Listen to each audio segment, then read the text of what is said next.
start the video recording. I'm going to start audio. And then it looks like we're good. I'm just going to hit these buttons here as I've been told to do in 3, 2, 1. He's the best intergalactic pilot ever to fly the stars, Fox McCloud. His job, take on the evil Andros. He's an ace in the Arwing, a monster in the Landmaster, a genius in the Gyrowing. He's Fox McCloud. It's his sky, you're just flying in it. Fox. What's the fox say? Oh my. Foxy.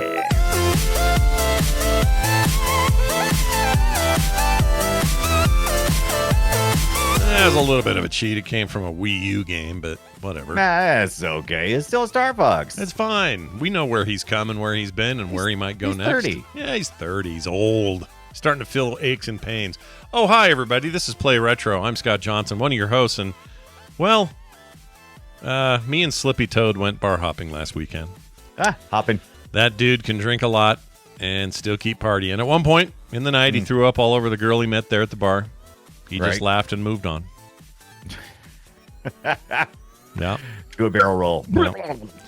And I'm your other host, Brian Dunaway. I tried to do a barrel roll and instead flew right into Slippy Toad, who's obviously drunk and drinking. And now no one on the team will speak to me. But that's okay, because I'm a space fox doing space fox things. Oh, look, a disembodied space monkey head. Let's shoot it. Yeah. And don't forget, never give up. Trust your instincts. Use the force. Do another barrel roll. Yeah. That's what they tell you to do there. The wise, it the says, wisdom, trust the old. your instincts. Yeah, trust your instincts. Don't use the force. Never trust your instincts. Exactly. Yeah, not unless you want to get sued. Yeah. That is obviously. It's so funny when you talk about Star Fox and you talk about the voices of Star Fox and you talk about do a barrel roll, which sounds like this. Do a barrel roll. You have to reference the N64 game first. Because there was no voice in the SNES game. It was a lot of that kind of stuff. So, yeah, don't forget. Do a barrel roll. And by the way, that is like raw audio on the mic, not compressed from the game. Listen to that one more time. Nice. Do a barrel roll. Listen to that. Oh. That's sexy. What's the name of the rabbit?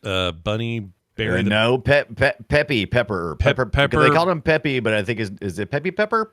Peppy Pepper the Pig's...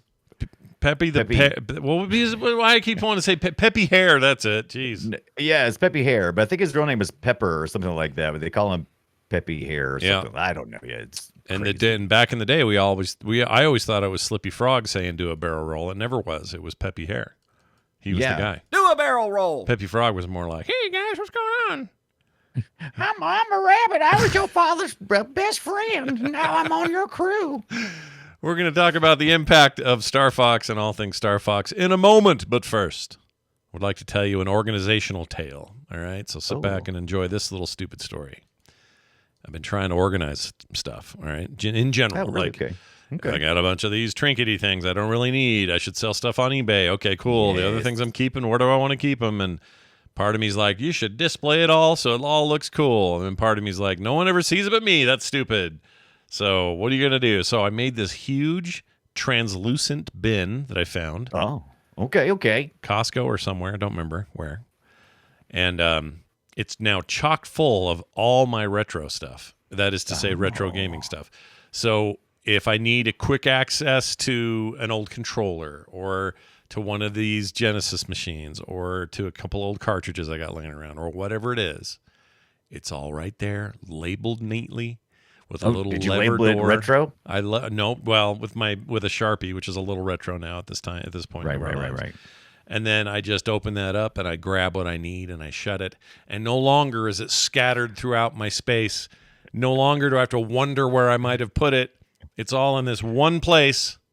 This is starting to sound a lot like Toy Story 3, right before you get rid of everything. Don't do it. A little bit, which I know you hate. You're not a fan. But it was either this or I was going to go crazy and do some kind of shelved like display thing. Right. Honestly, it came down to no one's in my studio but me. I like to put on camera, I guess, but then I just got this little room behind me, this little space. I don't know how to do it. So instead I put it in this thing. I can always make a change later. The important thing is my beloved retro things are not out collecting dust. They're not scattered or getting mushed by something else. They're in the place they're supposed to be. Do you mean everything has a place and everything in its place? Oh, yes, I do mean that. Okay, Father. Okay. Now, son, go out into the world and learn a way, find a way. Find a Anyway, way, baby. That's what I've been up to. What did you do? I know you've been like Star Fox up the yanker because you did all kinds of things here. I did do a bunch of Star Fox. Whoa, hey, I did do a bunch of Star Fox. Man, I couldn't get it out for some reason. But anyway, yeah, I've been doing Star Fox 3D prints because you know why? Because there's a whole bunch of assets out there of Star Fox from the Wii U games, including some of the other games as well. But this little Star Fox I'm showing right now, which is a resin print, it is the Arwing. And if you look really close, you can see that Fox McCloud is right there in the seat. This is actually printed from an asset that was exported from the Wii U version of Star Fox. And I also have this one as well. This one was exported from a different game, but it's another Arwing. I really wanted to play with some of these things. That one of my favorite ships. It's just really simple. You know, it's just got all these hard, cool lines. Yeah. And I've been printing those. I actually printed out a Fox McCloud statue guide, little standee thing, but I think one of my cats ate him. And but I've been printing out a whole bunch of these things. And at the end of the show, we may announce what we might be doing with some of these things. I'm doing the same thing. I'm doing a little organizing. But man, it's really cool because my two worlds have met up with the retro stuff. I've been printing out a lot of storage places for all my retro stuff. But here I am finally in the 3D world. We're playing a 3D game this week. Yeah. Very early 3D. It's SNES 3D. Come on, man. That's early. Old. It's early. That's partly why their ships are so pokey, because there were very few polygons involved in that early business. So that's what you had to do. That was that shape was easily rendered at 13 frames per second, whatever it is. Yeah. It was a lot of fun doing that. I also got a little excited when I saw Wii U in 2016. There was still games coming out in 2016 for the Wii U. There was a game called Star Fox Zero. Now, this is not exactly retro, but I did order it. Did it arrive? Yes, it did. And I opened it and I left it in another room. Oh, it got here today? Yeah, it must have gotten here today then. Yeah? It did. It just arrived today, and I came in, I ripped it open, and I said, I'm going to show this on air, and then I left it in the kitchen. Well done. So what you going to do? But just trust me, I have the Star Fox Zero for the Wii U, and I can't wait to kind of break it out. It was only like $30, and I think it came with an extra bonus game as well I got to look at. I haven't had my Wii U out in a while. That's more like less retro and more like almost getting nostalgia time. And also, people hated that version. And I like to play games sometimes that people hated to see if it's truly justified. I've read this game. You have to use your TV and your Wii U controller to really play the game right, that you can't play with any other. You can't just play with a regular controller because there's a whole bunch of information on the screen, which is, I think people bitched about it. That was my favorite part about the Wii U was when they would have more interface on my little handheld. Yeah. That's how I usually played it. Some people were like, but I like to play it on the handheld alone. I'm like, okay, that's fine. I get it. But, sometimes it's okay to have some games that are, that do it this way. People were annoyed with that device in general. Yeah. It was not a success for Nintendo by any stretch. It was not. But I do think it's a little bit of a bummer that that Star Fox got left behind a little bit, Star Fox is a story of so many people love Star Fox. Oh, here's a story. My day job. Give me your day job story. Yeah. There is a lady there, and she's younger than me, a lot younger. But she is really big. When the Switch came out, she brought it to work and everything. I was like, "Oh, you got a Switch? Cool." And she's like, "Yeah, because I love playing all of these, playing all the old games because I grew up and had an NES and in different Nintendo consoles. Even though she had them later, they came out before she had them kind of late for her. Sure. And so I was like very excited this past week. I printed some Star Fox stuff out, including a little Star Fox model. And I brought it to work and I showed it to my cool nerd friends. And I said, "Hey," I saw her in the break room. I was like, "Hey, look at this." I said, "Oh, look at that. Look at that." She says, "Oh yeah, what is that?" I was like, Star Fox. Never heard of it. I was like, What?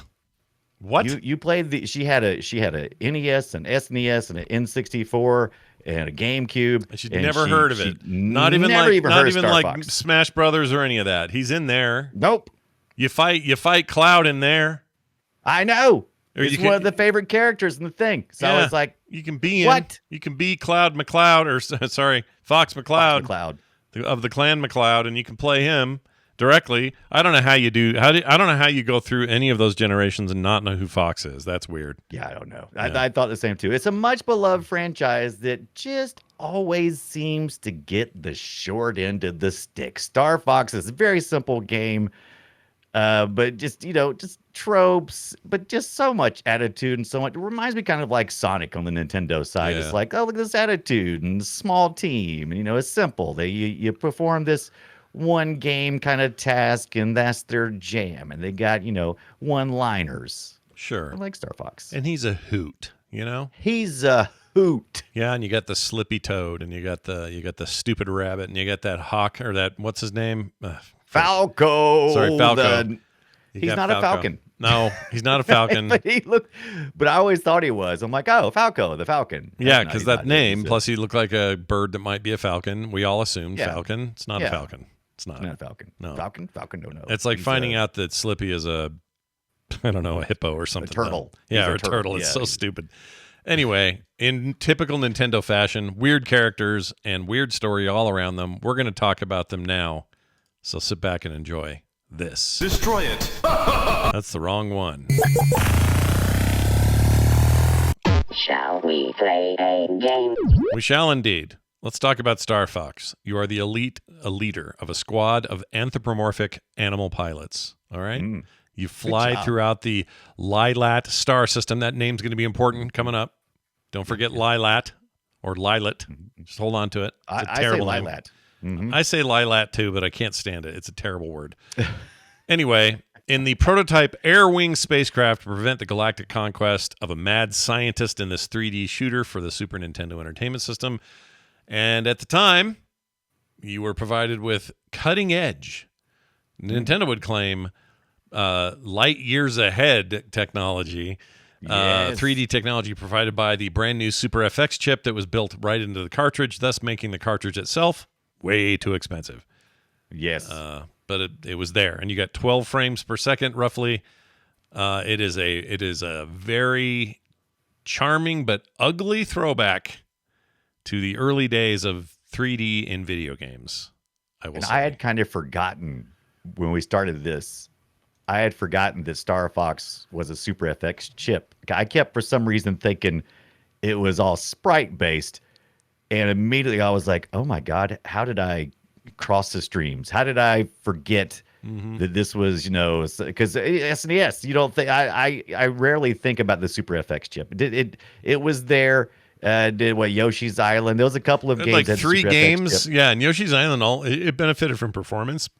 Yeah, But it didn't do anything with like overt 3D stuff. And so No. it was weird. This was the only game that said, let's put like 5 polygons on the screen, see what we come up and with. it wouldn't be long before the N64 would come out after this, So I mean, we were getting close to the end for the SNES, Yeah. and what it could do. So This was the tail end of that stuff. And they were trying to do stuff that, I don't know, distracted people from this the 32X from Sega, which promised a lot of the same stuff.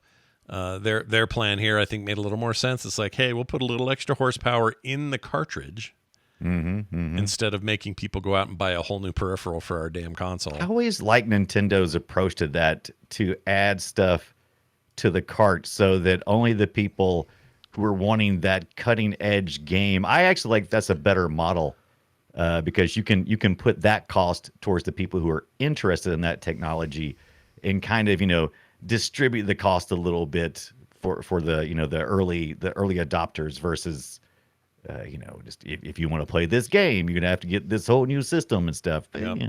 It had a very intense intro. Listen to this.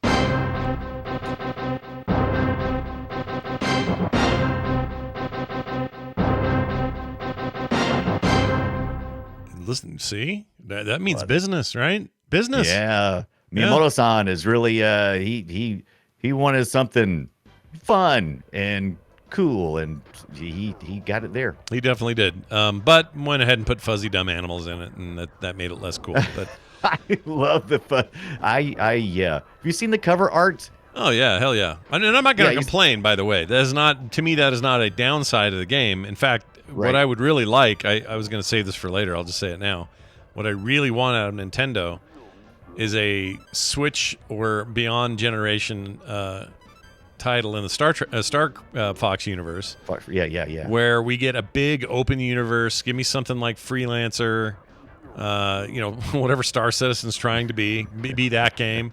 So huge, just like expansive. You got to fly everywhere in the universe, do all kinds of missions, sell stuff when you go to space stations, all that. But it's all these little dudes. You get Slippy Toad and everybody running around. I'd love that. I'd be all in. Idea. Yeah, let's do it. If you've seen the cover art, the SNES version of Star Fox, you've seen it, and you're like, what kind of weird 3D rendering of a fox is this? And it's not. It's a picture of a puppet. Miyamoto had bigger dreams for Star Fox than just this game. He wanted to see it turn into like a puppet show. He wanted because he was big fans of those what's the word, the thunder, the puppet ones, Thunderbirds. The Thunderbirds. That's it, the Thunderbirds. He was big fans of stuff like Thunderbirds and that kind of stuff. So on the cover of this box is this weird looking Thunderbirds puppets kind of Star Fox character, and I think in the manual, I think they've got the other characters as well. But man, the more I dug into Star Fox, the more I was like, I'm like you. I want to see this universe expand a little bit because I'm kind of interested in seeing what's going on. And I also learned a bunch of stuff about Japanese culture and fables and that stuff, because a lot of this stuff comes from Japanese fables. And also one of the phrases, fights like dogs and monkeys, which is not in American. We say fights like dogs and cats. It's weird. But that's the reason why on the planet there's dog leaders, and in the sky there's dead monkey leaders. Oh my lord! I don't even know. That's why they're fighting. Think about that. Okay, so I noticed on the cover, he's very strange looking, this puppet thing. But what's up with his feet? Did he have robot feet? Was that ever explained? I heard from some people while I was streaming this. I asked the same question because they all had these weird robot feet, and I'm like, was there some kind of amputation? Are they gravity boots? Are they thinking that the bottom feet are just paws like regular animals? Or are they like, you got human hands, but they just have like animal paw feet, and they have to have, I don't know. I never got a straight answer on that. It's very strange. Very, very weird idea to do that.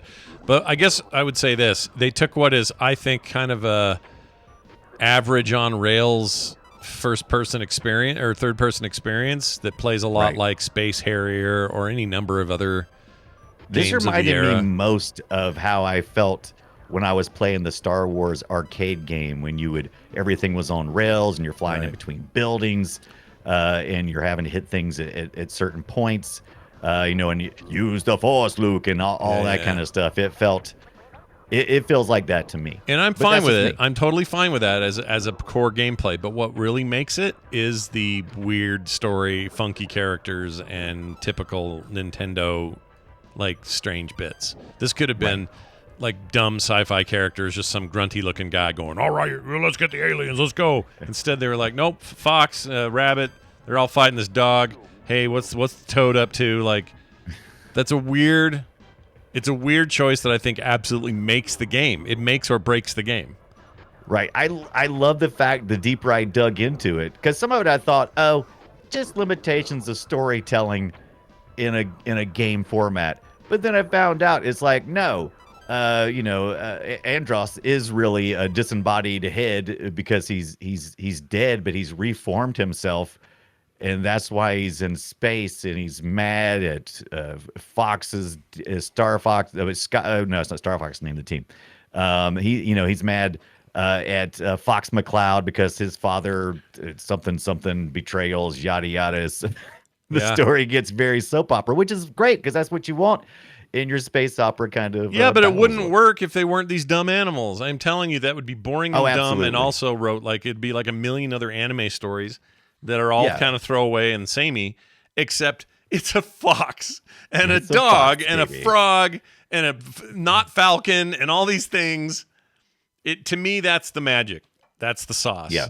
And I think the Arwing is the sauce because I printed more of these stupid ships than anything. Just because I'd something about like an X-wing or an A-wing type of ship that just makes me want to do that. Just be I'm a kid again. Yeah. Yeah, I like it too. I like how Slippy also says ribbit a lot at the end of his sentences. That's great because I learned can't more help about it. Slippy too. I learned all kinds of stuff this past week. This is a really enjoyable deep dive for me, learning more about Star Fox, especially the lore behind the game. I knew a lot about the game. I played a lot of Star Fox. Yeah. But learning that a lot of the characters were based on, like fables, Japanese fables. But then Slippy Toad was based on a coworker who had a frog and would write ribbit on stuff. And so they wrote all of that. I couldn't tell if they were annoyed by this guy, but he definitely was making an impression with the other people. And Slippy is one of the most hated characters, especially when he starts speaking. By the time you get to the 64-bit, people start hating Slippy. But I love Slippy. Slippy's I my think favorite, Slippy, dude. Freaking people yeah. want to smack talk Slippy, you have to come through me. That's right. Slippy's awesome. I played a bunch of this the other day. Yeah. I had the way mine was my ROM let me speed up the frame rate. Oh, so wait, was you playing the 64-bit version? No, I was playing Okay, the because SNES the game. 64-bit version messes with your head because when they show the animals speaking, they're doing this really fast. Yeah. It wasn't that though. It was the SNES game, and I could go into. There was something I could do inside of RetroArch that let me smooth out the frame rate. And Okay. I'll tell you what, this game's pretty good at whatever it is, 60, maybe it's only 30. I don't know. It was so much better than the 12 or whatever the FX chip was capable of. Oh yeah, I played it on my SNES Classic Mini. Yeah. And it was beautiful. Yeah, It was gorgeous.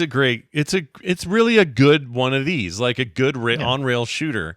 I'm just, I'm convinced though that the special sauce is this goofball story. That's really what does makes it was really like playing an arcade game. This felt like such an arcade game because everything is big and to the point and straightforward, because when you're flying through the buildings and they're falling, you kind of know where to go. There's big places for you to shoot at. They're flashing, red, so that you're supposed to shoot there.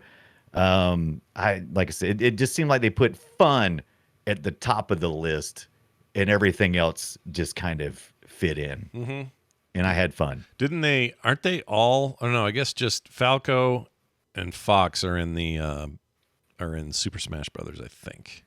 I think you are correct. And I'm not even It's sure. been Did a Fox while. even make it to game or to Mario Kart? I wonder. Hold on. Fox. I don't think I've ever and seen a Mario Kart, but that doesn't mean it doesn't exist there.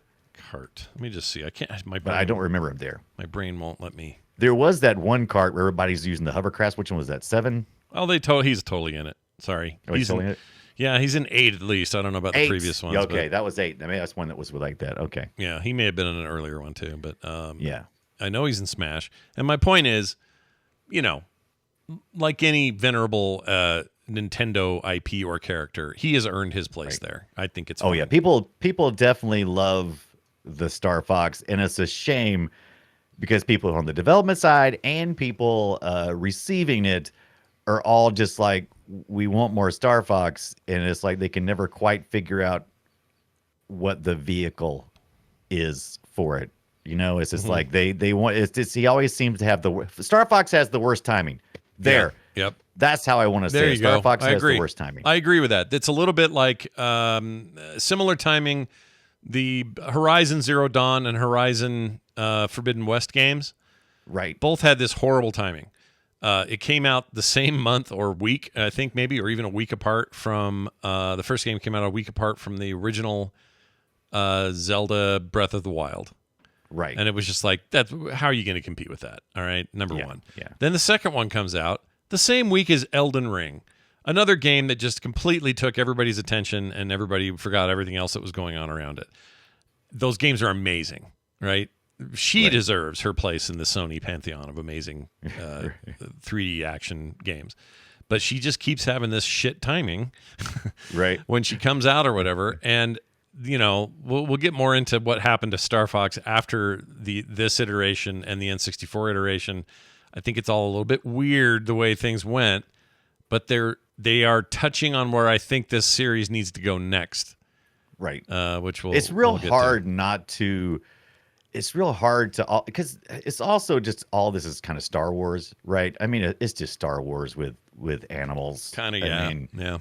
I mean, no one's using the Force, but yeah. I mean, it's like all the dog battles in Star Wars is this, and I really dig that, and I think it's cool. I have nothing wrong with it. There's nothing wrong with it. Yeah, I'm watching it. Right, I'm watching what you're doing now, the in space scene stuff, and it's going to wireframe because you're losing.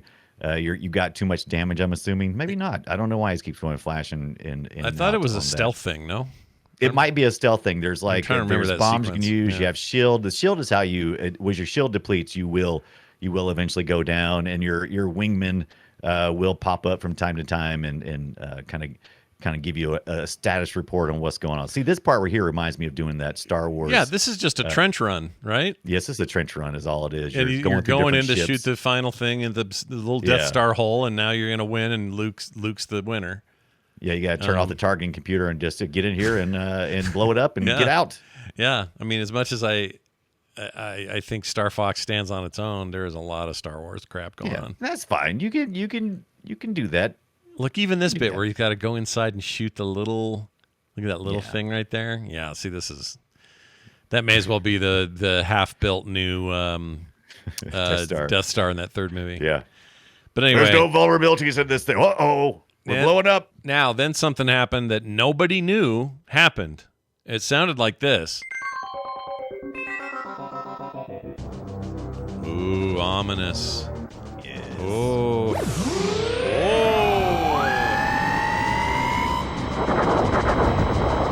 It's a really cool intro, by the way, on Star Fox 2, where you fight a big space dragon. It's pretty awesome.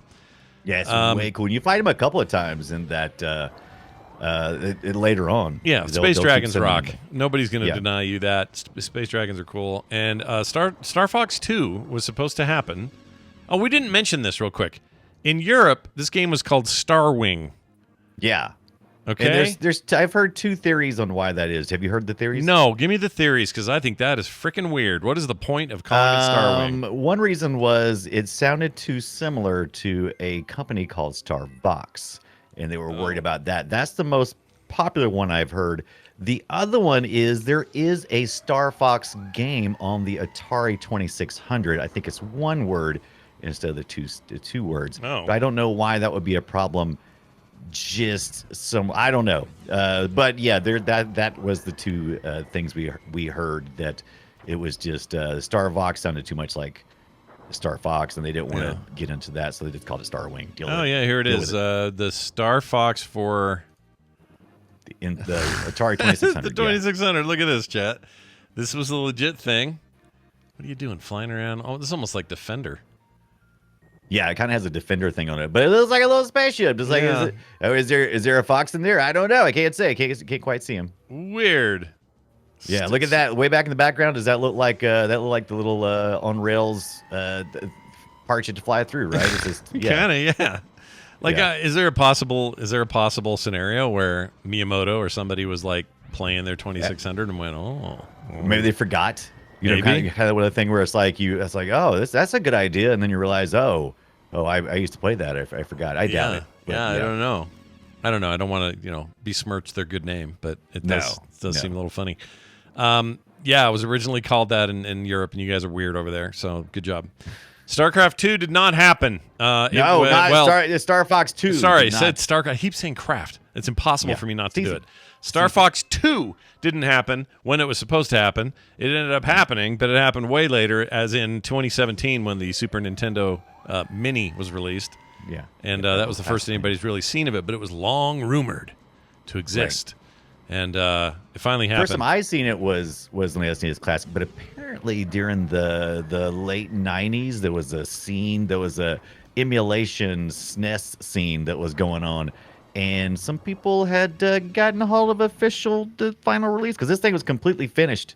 Yeah, and Miyamoto was the one who nixed it because they didn't want to compete with the N64, they didn't want to look foolish releasing a substandard 3D game when they were about to release the N64. Yeah. And so they just didn't do it. And I'm like, you fools. Yeah.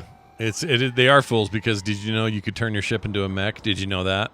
That is I completely forgot about it until I was playing this. I played it when I first got my Mini, and I'd completely forgot. But man, you ought to heard the stupid laugh that came out of my mouth when I was It's so stupid. It looks so dumb. It looks like a broken duck or something. But it is like a broken duck. So you got your. It still looks like the Arwing plane, but the wings pop down and pop up, and you walk on two of the legs, and it's totally not plausible, but it's kind of cool. But really this game, the two has like panache, man. There is like some serious like whoa factor going on for me. Yeah, strategy stuff. Yeah, you get to play when you. That's how you start out. Instead of like doing this on rails thing, you're doing this strategy thing where the monkey man is attacking the planet. And you've got to stop him, and you've got everything right there on the screen, and you can choose what planet and what ships you want to go to first and fight. If there's missiles coming towards the planet, you basically got to keep the planet from being destroyed. And if it reaches 100% destruction, it's over. And you just have to fight your way through it. Yep. It's a lot of fun, a lot of space battles. Yeah, and you get to kind of choose your own path, which is the point. And then when you hit like a little patch, you're like, oh, this doesn't seem too hard, and you'll rip through these guys real quick. But then you get to the next area. Like, is this they were heading toward a concept of open world universe game. That's what they were that's what this was, a step closer to that. And that's what I am saying. The future of Star Fox is that, and only that. They can't, if they don't do that, they've effed up. I don't even know if they'll ever do one. I don't think the Switch ever gets a Star Fox game, personally. Right. They had the how far was the Starlink? Was that the last place? The spiritual successor of this is kind of like when you get into Starlink, and there actually is some crossover with Star Fox and Starlink. You mean the Ubisoft game? Is that the game? Was it an Ubisoft game? I think so. I'm trying to remember. Let me see. Ubisoft, Starlink. Starlink had all that hardware stuff you could buy that was kind of like Amiibos, but it wasn't. Yeah, it didn't. It was the hardware game crossover thing that everybody thought was going to be a huge thing, and then it kind of pooped out. It plays fine by itself. Yeah. The version that they sell now is called Starlink Battle for Atlas. Let's see. That's some edition. Anyway. Yeah, it is Ubisoft. You're right. It is Ubisoft. I have that game. It's actually quite good, and it's very reminiscent of what Star Fox was, except a little bit more open, less on rails, that sort of stuff. And even, like you said, on the Switch version of that game, Star Fox was an included character. You could have his ship and stuff. Yeah. Which is a little bit weird. But, Nintendo and Ubisoft doing some crossover with their other games, with their, what's the strategy game called? Mario and Rabbids, that one? Oh, yeah, the Rabbids thing. Yeah, so they're not used to the idea of working with them. But I think... of all the games that have come since, if you're looking for something that's truly spiritually successor level stuff, that's a good one. I would also argue, even though the game types are very different, I would argue that the Everspace 1 and 2 games, very control-y, like those games, like you control them a lot like Star Fox. I don't know. I feel like those games kind of are pretty rad, right, and worth playing. I'm going to mention those again before the end of this thing, but. Anyway, now you can have it. Star Fox 2 available on your SNES Classic. I also see plenty of people have ripped it down to a ROM form and have it available that way. Yeah, well, like I said, the ROM was found because a lot of people were annoyed. I mean, if you completely develop a game, they had showed it at the CES. They had basically said this game is coming out, and then it didn't. And so it was a complete game. And people were able to cajole somebody. I don't know. I feel like somebody close to the project or fairly close to the project leaked one of those. There was like a bunch of early stuff that you could play, but yeah. And then I had two new characters too, Mayu and Faye, which I don't think ever returned anywhere else. But this was two female type pilots as wingmen, and you could pick a player, then you had to pick a wingman, I believe, when you played this game. Yeah. Which is pretty cool. But Miyamoto was back doing his thing. Dylan Cuthbert, who was from Argonauts, was also the lead programmer on that, and I enjoyed it. It was probably one of my. It's my favorite, maybe my second favorite. It's pretty hard good. to compete with Star Fox 64. So yeah, 64 is where the high point of the series is for me. But yeah, when you start getting the voice acting and stuff, that's when it shines. So they're the two lady characters, everybody on screen. You can't see these at home, but they added one's these what is a lynx, and one looks like some kind of cocker, a spaniel, poodle type animal. Dog lady for sure. Dog lady. I feel like, and all I know, Falco was over there with his attitude, and Peppy, he's always mad, and Slippy is just like, ah. Peppy's just weird.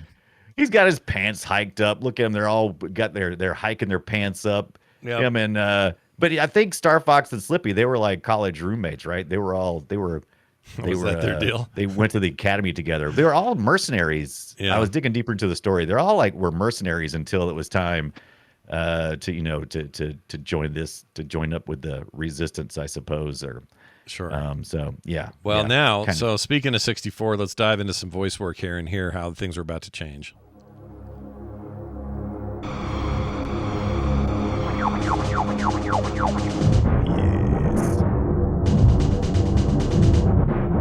Yes. It's about time you showed up, Fox. You're the only hope for our world. I'll do my best. Andros won't have his way with me. Good luck. That's iconic. That good luck thing, I still say. Whenever I say good luck, you may hear me say good luck, but in my head, I'm going, good luck. Good luck. Has this guy's vibe to it. Aliens. There's something about it. Good luck. Aliens. Actually, put some pretty good one-liners. They did. This is where we get the barrel roll from, and so yeah, this is what most people. This is peak Star Fox. Yeah, or this Lylat is Wars for you in Europe. Yeah, Lylat. Okay, back to Lylat. Can we talk about that? They didn't even call it Starwing. Yes. They called it instead of Starwing 64 to match with the European version of the SNES game. They called it Lylat Wars. Yeah. It's freaking terrible. It's a terrible name. I feel bad. I feel bad for the Europeans. I do feel bad too, but it's still good. You get the voice acting. I guess you can. No, the game's fine. Don't get me wrong. Like I thought, my favorite thing about this was the couch competitive air battle stuff, the dogfighting mode, and I played that a ton with my friends, and I think I had tiny kids at this point. This game was part of something that changed game controllers forever. And this was the first game that had the Rumble Pack, and this was originally sold with the Rumble Pack. And up until this point, your controllers didn't rumble. It's not even that. It's also this analog stick changed the way you controlled the game forever. Like you had a smooth sort of thing going on that you just weren't used to. And also the frame rate in that game was very good, partly because there wasn't a lot going on. There was, like space games, even when they were on ground, there were very few objects to sort of clutter things up and slow stuff down. But it was buttery smooth, and the dogfighting was a blast, and I loved. You got to kind of give to Miyamoto. He wasn't wrong in the fact that it's almost an embarrassment to see Star Fox if this was the other game that you had in the barrel, right? I mean, if it's like, oh, do we even bother? Yeah. No, I get it. I totally get it. Yeah. And in fact, you know what? Years later, it's fun to know that the mini came with this game that was never released. So in a way, it's like it all comes around. It's fine. The work came out. Fine. Yeah, it's all good. If you were a kid and all you wanted was Star Fox 2 and all you heard about at E3 that year, or whatever they were doing, I guess CES, you would have been disappointed. I understand that. But this was a huge leap, a gigantic leap over that game. Like it's not even comparable. I feel like the entirety of Star Fox on the Super Nintendo Entertainment System would fit, the entirety of one ship from the N64 game would fit on that cartridge. Like, we just got huge. Things got big. It got much better. It just really did. But looking back, I'm like, oh, you fool. We would have loved to have had that Star Fox 2. But yeah, as a release, I mean, it'd be hard to sell people. It's like, here's our flagship platform with the game, or for about the same price, you could own for Star Fox 2 on your Super NES. Yeah, or Lylat. Lylat Wars. Yeah, didn't even get a sequel number. I don't know. Well, they didn't have to worry about the name. for Star Fox 2 because it never went anywhere, so they didn't have to worry about any copyright stuff for that one.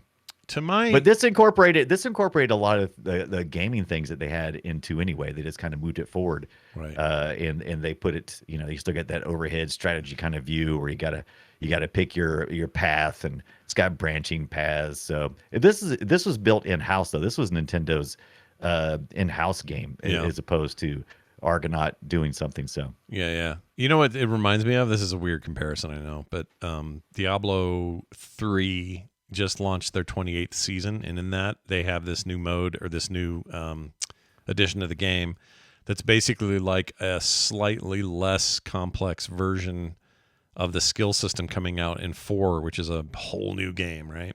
Right.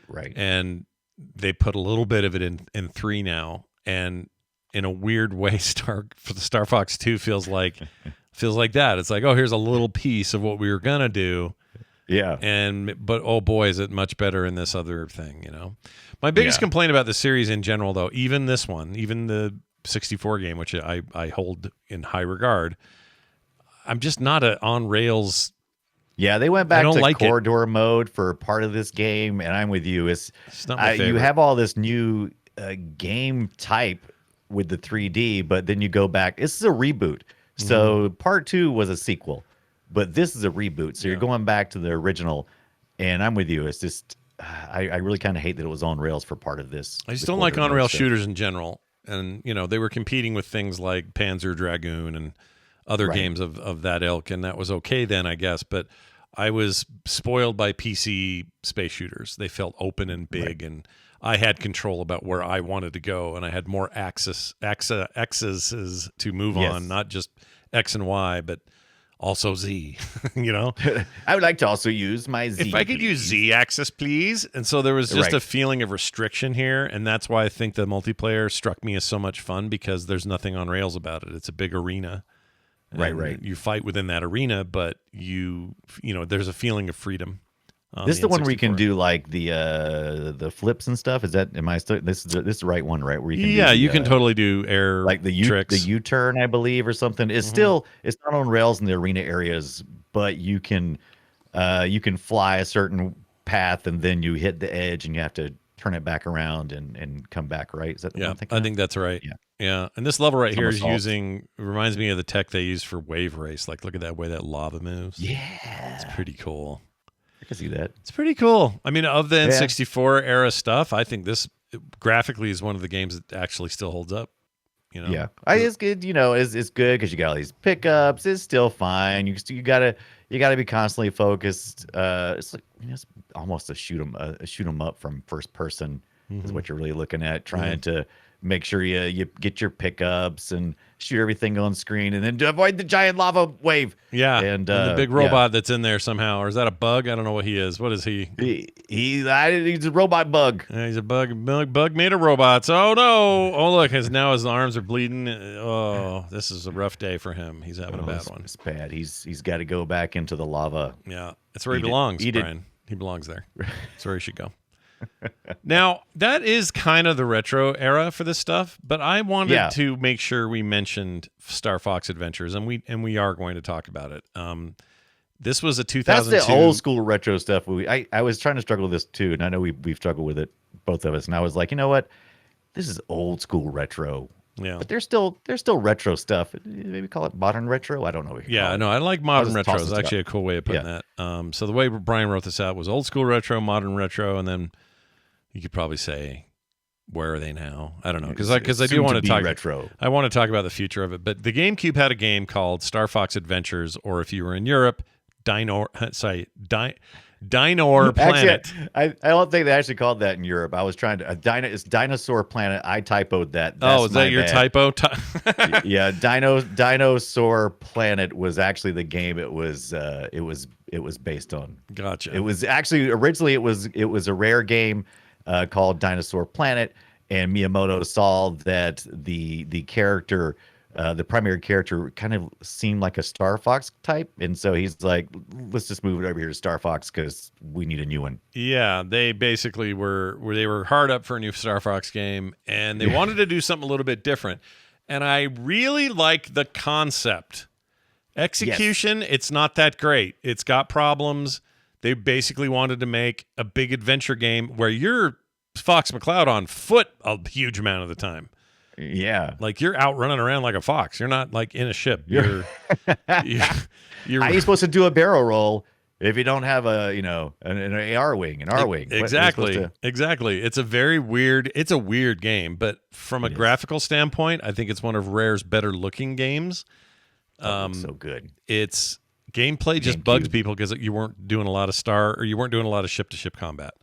And that bothered people. This is more of on the ground. This is like a Zelda game almost in a lot of ways. Yeah.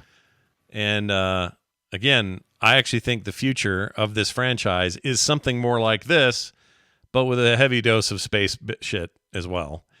But going down to the planets that you're visiting, dealing with the the animals that live down there. Other animals. It's basically a dinosaur planet he's on right now. I think is a really cool concept, and I think there's something here. And I think given today's technical know-how and the way we design games today and our hardware capabilities, even on the Switch, this is a no-brainer. I don't know why this isn't a game already. It bugs me a little bit that we haven't ever heard anything about it. I wish it was. Yeah, I wish there's more of this too. But if every Star Fox game that was in development or was being planned made it, I don't think anybody complained because most of it was classic Star Fox, and I think everybody was just so mad. It's like, I want a Star Fox proper. If you at least give me that, then I'm willing to eat whatever else you want to give me, Star Fox. If you want to give me an adventure, that's fine. But give me a freaking Star Fox in space. Yep. And forgive me, I said N64 earlier. I meant GameCube. I knew that. It is GameCube. My brain keeps saying N64. I could have typed it wrong too. Yeah. So I only played a little bit of this in the day. I didn't try it for this week. I played all the other stuff we've talked about, but this I'm saving this one for later because I also did not play this one. I watched a little bit of footage. I don't remember this game at all, just from reading and that kind of stuff. But it looks good though. So kind of like a really Ocarina of Time kind of of game in parts of it. And then there's also an AR-wing mode at some point. I didn't get to see any of that, but I want to play it. I want to try it out. Maybe they relied a little too much on this ground business and not enough in the ship. They could have done both more, I think. I don't know. It's a weird thing. It was received in a weird way. There's nothing wrong with, most of the time these guys make nothing but amazing games over at Rare. Yeah. And by all accounts, it's a good game. It's just... I think probably if this was coming out today, if I was first time seeing this, I'd probably go, why put Star Fox in this game? It could just be this. It could have been anything. Yeah. You're absolutely right. Although it is cool seeing his ship there. It is cool seeing it though. I love that. It looks like Turok Town. I don't understand why he's got his pet Triceratops or wherever that thing is that's riding up his bum, but it's got to be maybe annoying. It's always going to tell him where to go. Like Zelda style, Yeah, it probably is actually. Could be. Here's what that game weather sounded effects, all that good stuff. Listen to this lady.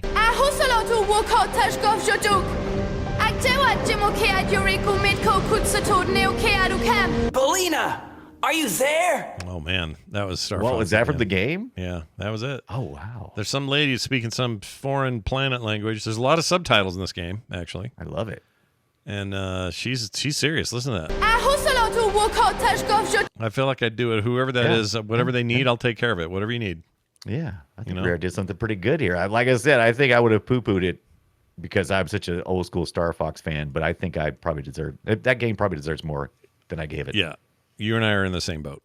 I did poo-poo it at the time, but I think that may have been premature. But maybe not premature poo-poo. Maybe not a premature poo-poo for this though. Team Star Fox, ready for duty. Leave these losers to the pros. We'll beat them in no time.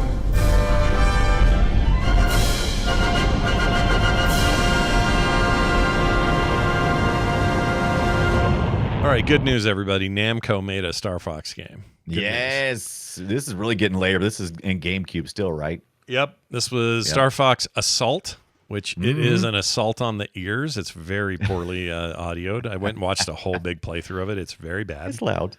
Yeah, it's loud. It's just action shooty, it's a different approach. It's basically here's the summary for it. It's a 3D scrolling shooter and third-person shooter video game developed by Namco, published by Nintendo and the GameCube. It is the fourth release of the Star Fox series. The game was released in North America in 2005. The game is set after the events of Star Fox Adventures and follows McCloud and his team attempting to save the Lylat system from the enemy insectoid beings called the Aporoids. The Aporoids? How dare you? Well, if you get a case of the Aporoids, talk to your doctor because they gave you cream for that. It contains orchestral arrangements of music from Star Fox 64 as well as original works created specifically for the game. Let's see what the reception at the time was. This was met with mixed to positive reception, an average score of 71% on game rankings and 67 out of 100 on Metacritic. Complaints were aimed at the control scheme during the on-foot portions. IGN worded the complaint as ground missions suffering from sloppy control. But some of them praised the dogfighting bits. Yeah, that's how it is because everybody knows. Yeah, that's what Star Fox is. Star Fox is dogfights. Yeah. Star Fox is not ground. Actually, the original Star Fox, they had played with some game ideas of tanks, and so all that stuff is kind of hung around in their little book of ideas.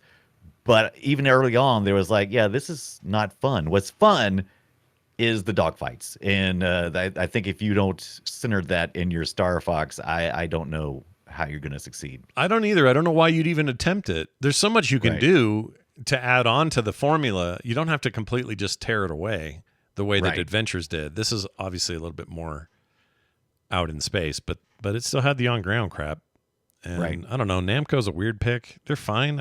It's not like mind Namco, but it just feels differently. Or feels different than the other game. Like I'm looking at it right here. This does not feel like the same game at all as the previous game. Look how the characters, he never really fully turns around. Like Rare's character, you could fully turn around. This one just seemed more slidey and it just more first person shootery, is a little more Doomish, Quake-ish. Yeah. Which is fine. It just, to me, it's disconcerting to go from one to the other, and then that's not a typical Nintendo thing. I don't feel like the quality control is the same, or at least control over aesthetic. I don't know. Maybe I'm overthinking it, but it just feels. No, you're not. You're actually spot on. So the GameCube was a weird time for Nintendo. Nintendo was having an identity crisis. They knew that where the action was in older gamers. That's where the money was headed. And so trying to fit that in their, who they were before. Yeah, this was a tough time. The GameCube was a tough time for Nintendo trying to understand who it is. And I love the GameCube. And I know you do. A lot of people do. But it was a problem. Like Sony PS2 was just destroying the console wars. Like this was still Nintendo trying to compete on that level and saying, well, we're going to be number one again. No, you're not. we're gonna grow and everybody else be the same. No, Nintendo, you just need to be Nintendo. You just need to be Nintendo. Yeah, and as soon as they embraced that and figured out how to do that, I'd argue the Wii was the first time they really embraced it. Exactly. And the Wii U is a different animal, but they since then have been like this very comfortable, happy to be there kind of company, and they don't need to be anything else. They don't have to try to compete on those levels anymore. I actually like the Wii U. It was just such an awkward phase again. It was like we're about to have the Switch. It was just kind of late. Yeah, it was time for a change. Yeah, and the Switch. I mean, the Switch is the combining of all their best worlds. Their prowess with portable stuff. And we didn't even talk about places he may have shown up in portable games like handhelds. Yeah. Star Fox. And Star Fox goes beyond just what we talked about in the retro realm today. He still exists in a couple other things. Let's see. I've got one here. Here's the one I was thinking of. Where is it? Not Assault. Is it Star Fox? No, Wii U. Zero is the one Zero. I have. That's the one you're the getting. Wii U. Yeah, the Zero. That's the one I got. Oh, I know what I was thinking of. The unreleased Virtual Boy game they made. They showed. Yes. Oh my God. Yeah. So much potential in these canceled Star Fox games. Yep. They had that. They had Star Fox Arcade, which got canceled. Yeah. Well, I wonder if it wasn't why they were working with Namco at the time. I wonder if that's what they were. Maybe Nintendo wasn't doing as much at the arcade at that time. Because they did say it was originally planned as a companion game with Star Fox Assault, but was abandoned near release. So yeah. How about this one? Oh, there's a Game and Watch game called Star Fox. Came out in '93. Yeah. It was released in Europe as Star Wing, of course. Star Fox Guard. That's actually in the bundle I have, I believe. I think that's what I got. The Star Fox the Wii U Zero thing, and yeah. the Star Fox Guard, I believe is what I got. Yeah, that's the Wii U add-on thing. So I mean, I don't know. I feel like there was a Star Fox Armada yeah. by Retro Studios. It was going to be developed by Retro Studios. It kind of fell apart. It was supposed to feature the puppet visuals and the online multiplayer by the Nintendo Network. Wait, Retro made they made the Metroid Prime games, right? Didn't they do Prime? That's right. Oh, I like them. I would have liked to have seen what that looked like. Yeah. That's a bummer. I think it was prime time to do it. Oh, Prime Time. I see what you've done there. Well, I can say this. He deserves the notoriety he has, Fox McCloud and his friends. And I think he deserves better in that there should be a new game. And I wish there was. Did you see the Star Fox Event Horizon thing I sent you that was the Free Space 2 mod? Oh, no. Did I miss I put a that? video in it under the Worth a Mention. I missed it. Oh, in our notes. I thought you meant Discord. Hold on. Yeah. Worth a mention. So it was a mod. I don't know how it's still existing, but it was a Free Space 2 mod.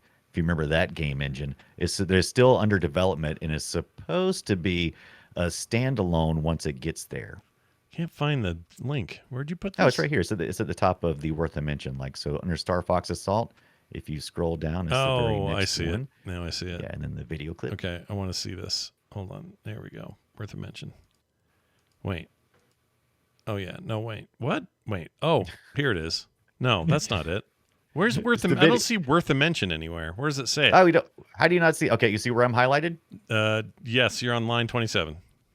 I'm actually on line 46. Oh, then I was not in the right place. 40. Oh, there it is.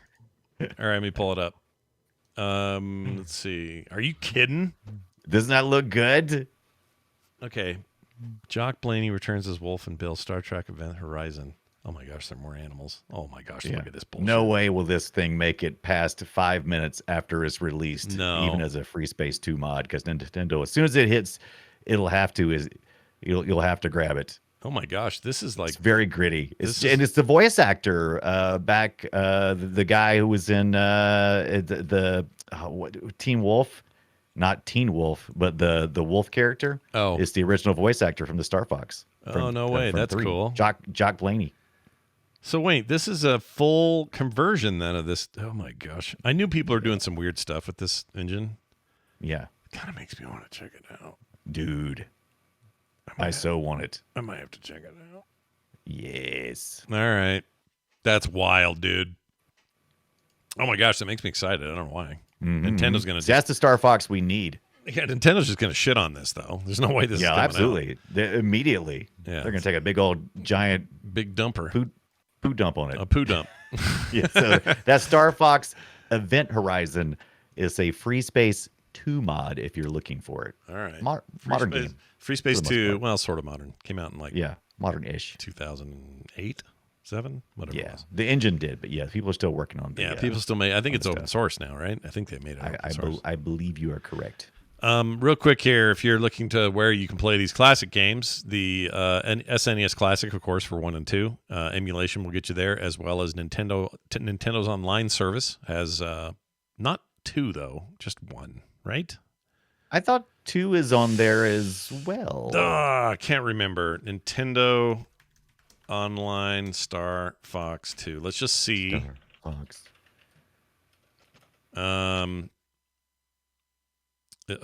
Okay. It says they're adding it, but when? Oh, I guess they. Okay. Okay. Star Fox 2 is coming to Switch. It must be there by now. I thought it was. I thought I saw it last time I signed up. Must be there now, yeah. N64 games also on there if you buy the extended pass. Yeah, screw you, Nintendo. I have this conversation every week.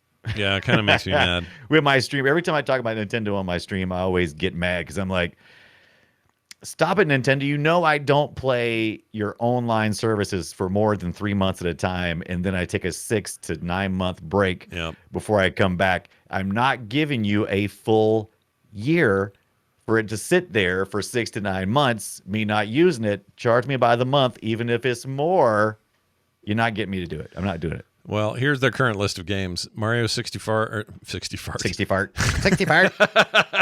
Mario Kart 64. That was Mario Far 60 Fart. That game is got its moments, but has its problems. Ocarina of Time, nearly a perfect game. That's on here. Star Fox 64, of course, we just mentioned. Paper Mario, amazing game. Super Mario 64, It's the original, the OG. That thing's so good. Dr. Mario 64, which I never played, so I can't speak to it. Yoshi's Story is bad, in my opinion. That is a bad game. We may do some Yoshi in the future. Oh, we need to do a Yoshi episode for show. Yeah, he's a bastard. GoldenEye 007, which just hit not long ago. That's on there. Right. And Sin and Punishment, which I've never heard of. Never played. Yeah. Have heard of. That game came out in 07. It's on here. Right. For the N64. Sin and Punishment. I don't know what that is. Late? Yeah, I don't know what that is. That is late. That's super late. I don't remember it being that late. I mean, hold on. 06 was the Wii. Right. So we're already 8 years past the GameCube. Oh, okay. So it was only in Japan. I played emulation. So it released in 2000 in Japan. Okay. The story took place in 2007. Oh, well, here it says that's the release date. Well, it might have got a U.S. release. Did it? I don't think so. I don't know what Nintendo's talking about. It's on their page, so I don't know. It's weird. Interesting. Anyway, N64. Get your muddy eyes ready for a good time. All right. I would also like to reiterate that Everspace 1 and 2 feel like StarCraft, but with modern graphics, and I highly recommend those games, especially 2, because 2 is playing like free space now, and it's great. It's awesome. Yeah, it's almost 1.0. They're still in early access, but that's an excellent game. Running an Unreal Engine is freaking beautiful. They're doing a whole story. You fly all over the place. Nothing's on rails. It's amazing. You should play it. All right. Brian, we've done it. We did that. But now we talked about Star Fox. But now this. Destroy it. Time to play Guess My Game. We play old audio from an old game and try to stump each other as to what it is. And we give each other some hints, a few questions, that sort of stuff, and give each other. We was all talking big and bad last week. Like, we need some rule sets. Like, we're only going to get 3 questions and blah blah. Are we doing that yet? I almost did today. I almost wrote down a bunch of rules. Yeah, and I haven't done it yet. So this is as close as you're going to get this week. Brian, I'm going to play mine first. This is 1994. It is the Genesis, published by Sunsoft, developed by Iguana Entertainment. Those are your... Oh, yeah, Iguana. I love Iguana. Iguana's great. They made a ton of games that Utah connection, right? Yeah, they were based right here. Much of Acclaim was here as well. But anyway, here you go. See if you can figure it out. Sounds like karate. Like karate. I mean, you're not wrong that there's some... Let's say there's some ninja tendencies in here. Yeah, that's what it sounds like. It sounds like it's some ninja. It's like somebody's got some nunchucks. Yep. And then when he finally starts fighting...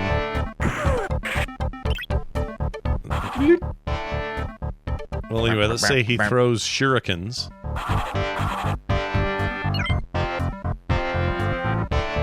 Listen to that Genesis music, dude.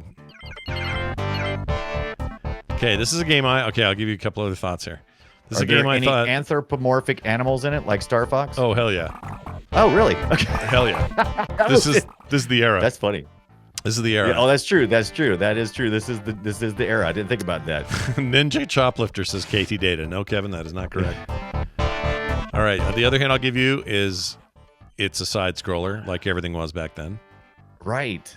This was attempting to be yet another challenger to the Sonic Mario throne, but didn't quite get the traction, even though I think it's a pretty good game. I think it holds up. Right. Any other thoughts here? It's definitely got ninja vibes. So let me break down. Okay, so let's do our 20 questions thing real quick. Okay, so I won't ask 20 questions. Let's ask a few questions. Okay, so we've determined that it is anthropomorphic. So that was actually fun. It is animal based. Yes, so animal it's not based. Mineral. Right. It is animal. Yeah. Vegans do not apply. This is all animal based. Yep. This is 90s Genesis Iguana. Oh shit! The chat room. Someone in the chat got it. Keep going. Oh. Keep going. I can't believe they got it. But it's got ninja stuff. Is it ninja bat? Let me double check. Is it ninja?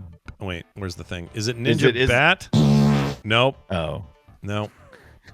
Definitely not Ninja Bat. Okay. Is he furry or is he more? Is he furry? Okay, so here's your furry? So this is good. Question number 2. We're going to do 3 questions. Yeah. This is how we make the rules. Right. Yes, he is furry. Okay, so it's a furry. It's a furry the iguana game, and you kind of alluded, even though it wasn't fair because you gave me the hint before we got the question. Is he kind of he's kind of like a mascot type? Yeah, he's trying to be. Okay, so is it like a Bubsy kind of game?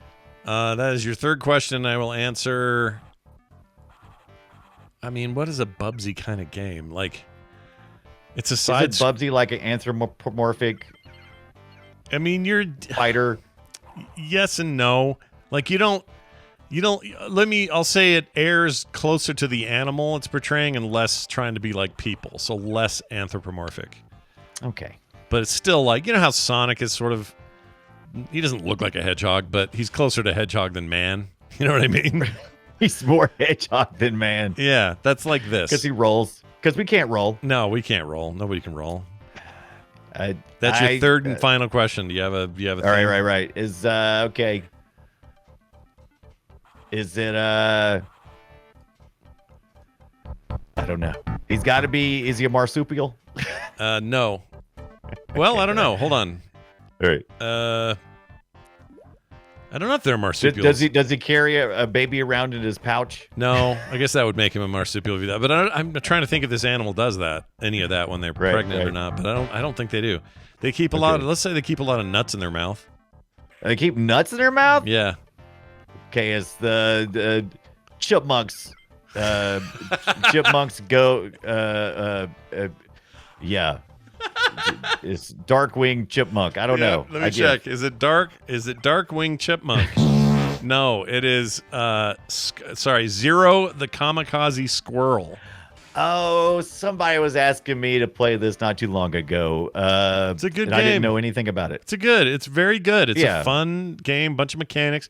You collect and throw these little shurikens, and you kill big crabs with it, like you do. It's a fast Genesis game. Came out in '94, like I mentioned, and it's technically a spin-off sequel to Arrow the Acrobat. You remember that series? Well, that's what I was actually thinking earlier. I was thinking it sounded kind of reminded me of some of the music from Arrow the Acrobat. Yeah, but I was thinking similar. that would have been too early for this, and he wasn't really a ninja as much as he was an acrobat. Yeah, and according to this, the main star is Zero, the squirrel. He is Arrow's rival from the previous games.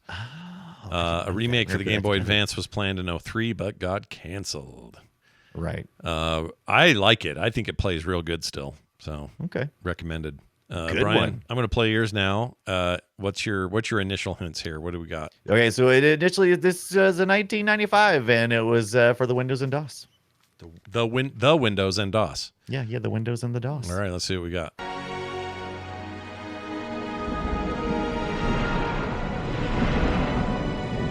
The explosives armed. Houston gives us the go-ahead. Say when, boss. Do it. Now let's see, is it the big green triangle or the little red circle? Shut up and push, Ken. My baby's getting impatient. Here. Shut up and push, Ken.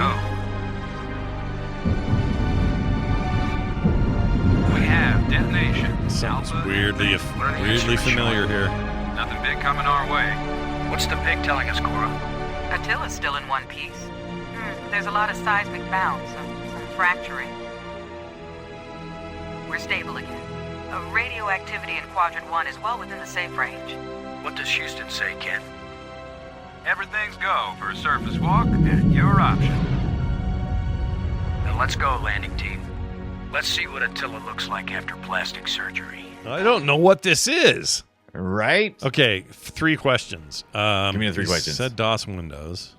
Yeah. Was this a point-and-click adventure style game? Yes, it was like the point-and-click adventure style. Correct.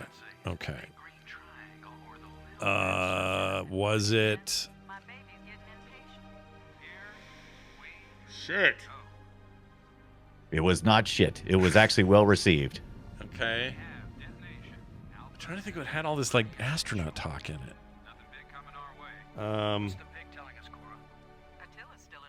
Okay, second question. Does it happen in space? Yes. Okay, that seemed obvious, but I had to get it out. All right, I have a third question. That wouldn't really give me anything.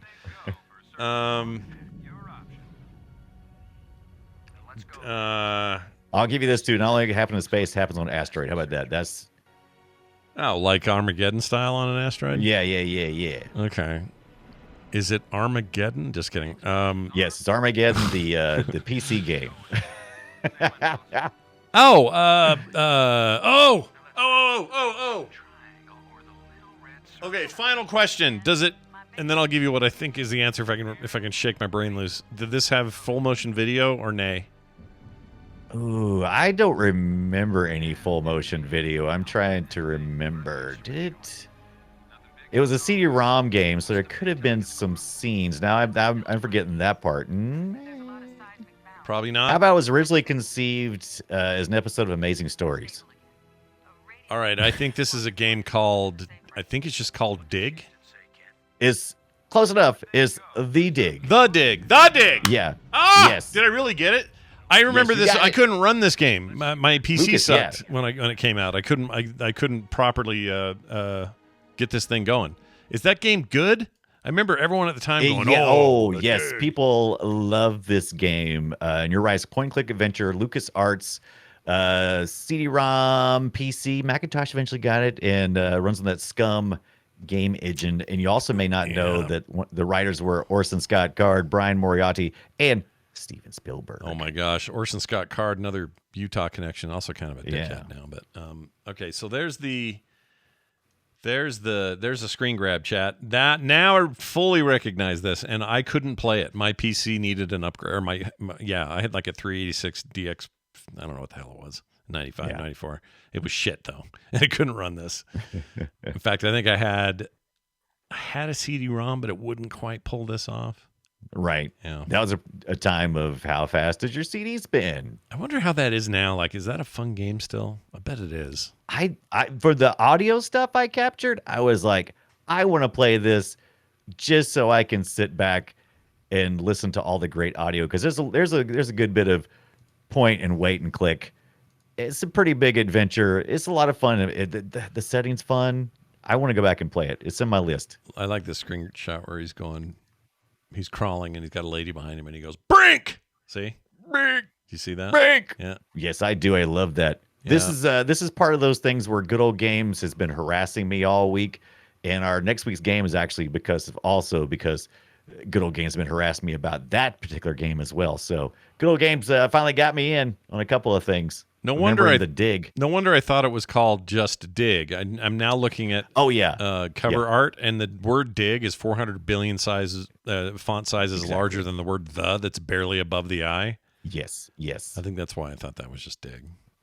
This looks great though. I love games. I always thought like it was this. Dig too. I didn't realize it was the Dig until later myself. I'm kind of in the mood for a game like this right now, if I'm honest. Yeah, it's kind of good. want to play it. Yeah. All right. Well done. Very good. And one. you can have it right now from Good Old Games for only $5.99. Is that all? Yes. Well, that's or good. Steam if you really don't mind spending $5.99. Are you out of your mind? You also could get. They've been trying to get. For some reason, Loom has been looming big lately. I've seen a lot of sales in that. You can buy the Lucas bundle on Steam for $14.99, which comes with Fate of Atlantis, Indiana Jones. That's a good game. And the Indiana Jones: The Last Crusade, Loom, and The Dig. Loom is also good. Oh, I missed those games. They were so good. I wish they would make new versions of all those, please. Welcome to the treasure room. Hey, looky here. It's time for texts, emails, voicemails, whatever. In fact, one of these, it's a text that I made voicemail. All right. So I'm just letting you know this isn't some real person. This is an AI reading this, but it sounded good as a call, so that's what I did. This is about whether or not we have talked much about this system. I'll let him explain. Hey, Scott and Brian, did either of you have exposure to Philips CDI in the 90s? My dad was obsessed with it for some reason, but I remember some really bizarre games like Escape from Cyber City and Zelda the Wand of Gamlon. Could be a fun discussion. Okay. Did you ever have a I Philips? like how most of it sounded really convincing. Yeah. But then parts of it was like, no. Yeah, it was a little weird. That person is an alien. It's a little bit I'm weird. not buying it. So this thing, it feels like this was like not a direct 3DO competitor, but definitely in that vein of like home entertainment console for the whole family. Brr, brr, brr, brr, that whole thing. And I, at the time, thought, ooh, Philips, they make cool stuff. They'd be all right. Yeah, I always liked the way the machine looked. But I remember seeing clips from the Zelda game that was on there, and I think that the answer was no. No, we don't want your weird game unit. No. They had, this is how you knew you had a multimedia CD-based system in the 90s. It played Dragon's Lair. Oh, yeah. With the remote, I believe. That's how you could do it. The controller I thought was okay. They had two controllers, basically. They had a remote-like one, like wand thing, and they had a pad. The picture I'm showing to the chat right now is the pad. It looks like a Super Nintendo kind of, no analog or anything. But then the other bit was this. Let me see if I can pull this up. Yeah, there it is. This thing is this weird wand that was basically just a remote, but you could control a bunch of stuff with the games, and this is how you would play Dragon's Lair and, time-based games like that. But it was, for a hot minute there, people are into it. They were like, yeah, CDI, baby. That's where it's at. I like Philips. Let's play something, Philips. Yeah, and then nothing. Kind of petered out. Nobody cared. Yeah. We all moved on with our lives, which is unfortunate. It was Philips' big, as far as big electronics firms go, Philips always seemed to be on the sidelines. In here, and this was their big play. They were like, hey, guess what? Oh, Sony's doing what? I'm in. Yeah. The one thing I did like about their controller is they put a little screw hole on the D-pad.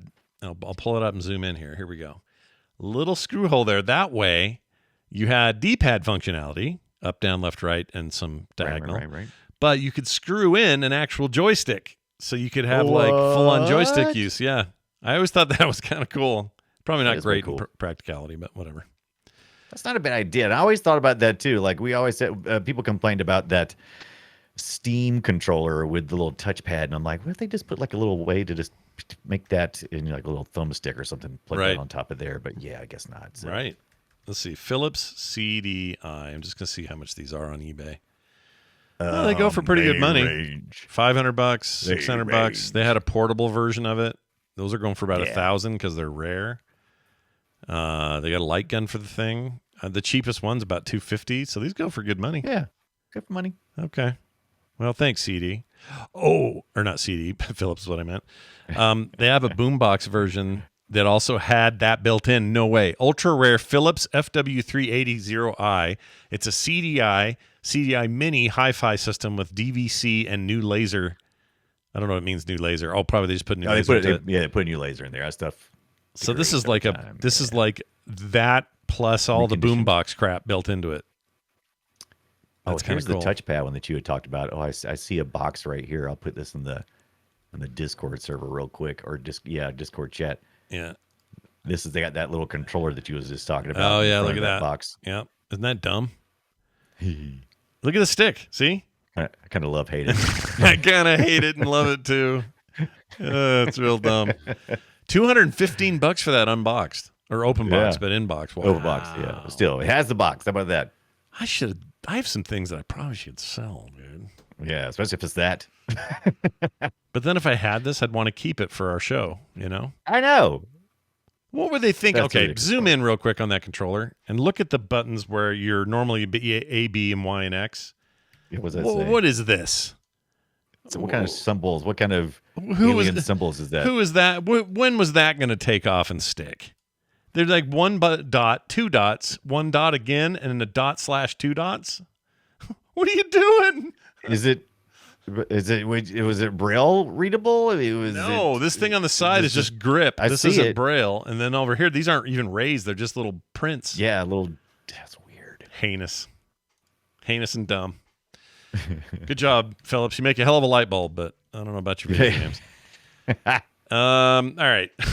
Thank you for that. We also got a couple of quick texts here. We got one from, let's see, just one of these. This is not from a name. It's just from somebody who says, hey, Retroites, for May the 4th and Revenge of the 5th, You should do retro Star Wars, X-Wing, TIE Fighter, X-Wing versus TIE Fighter, Rebel Assault, Dark Forces.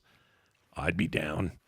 Oh, yeah. It's time to do it anyway. I don't know if I would cheapen it with the May the 4th be with you. But we totally should do the Star Wars. Yeah. I mean, I don't know. How do you feel about the May the 4th and the Revenge of the I hate 5th? the way it sounds. I don't mind the names, except May the 4th sounds like you're saying you're slurring is what it sounds like. Right. Like right now, I have a gigantic. You are 100% correct. I have a huge canker on my tongue because I had dental work yesterday. So did you, actually. Yeah, me too. Yeah. I bit my tongue like 5 times and didn't know it, and now I've got like a 400-pound little canker over there, and it's making it hard to say some words without hurting.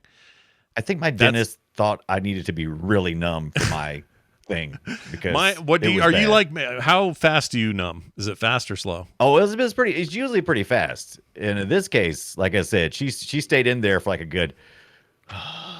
You have a lady dentist? You got a lady dentist? Yeah, lady dentist, and she was just pumping it in. And now they say the lady dentist are more aware of your pain. I'm just kidding. I'm just kidding. No, she's great, and boy, she really filled me up. My face was just. I would love a lady dentist. I know we've never had one. Always a man.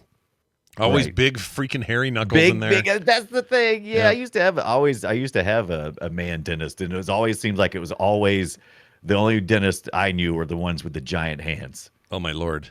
Yeah, that's true. I'm glad I'm not the only one. I thought I might have been. But here's the deal. Revenge of the 5th, I think we do. Okay, here's what I was thinking.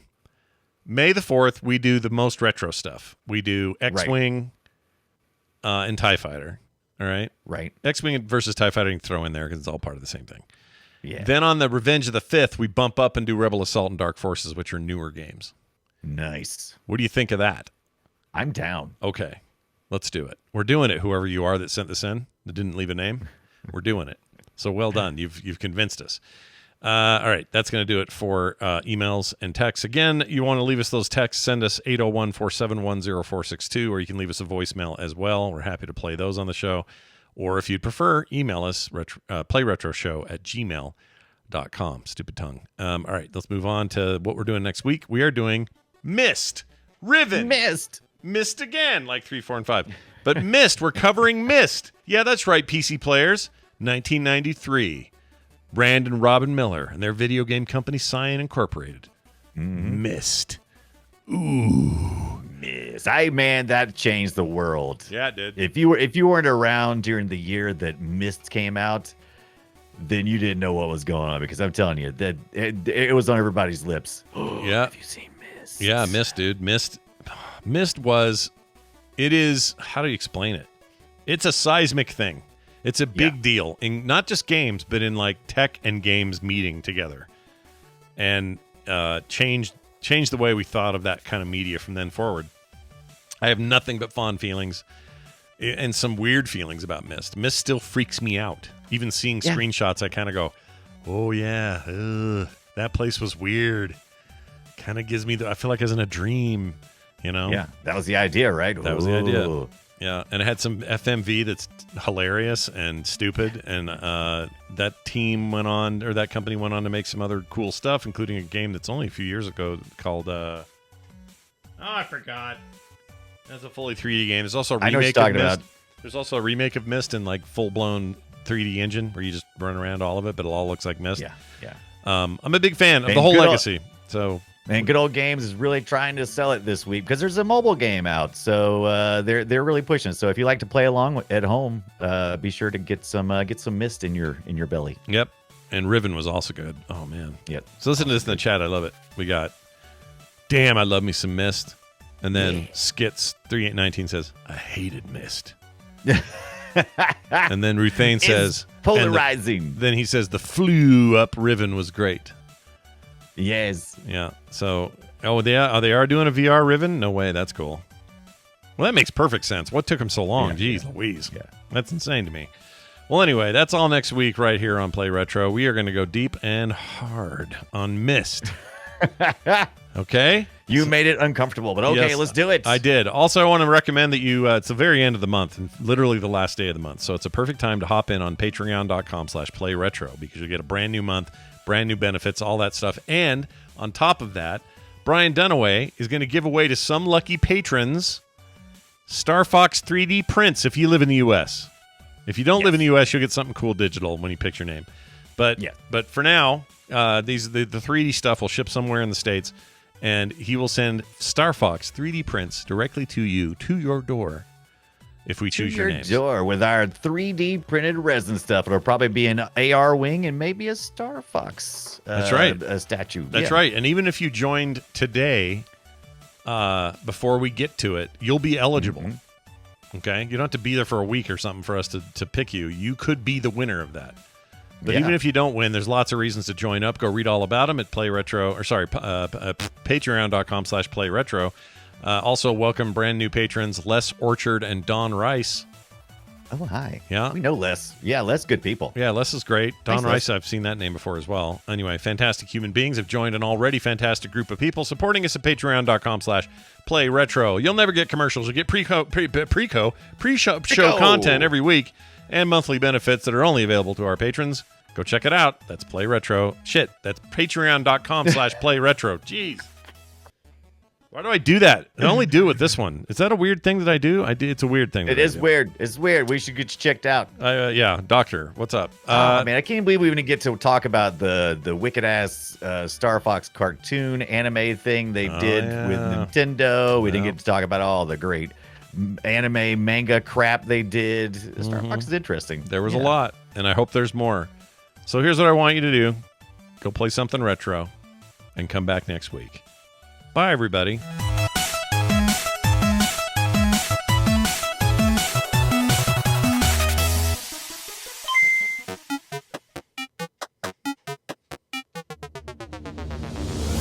This show is part of the Frog Pants Network. Get more at frogpants.com. It's about time you showed up, Fox. Yeah. Where you been?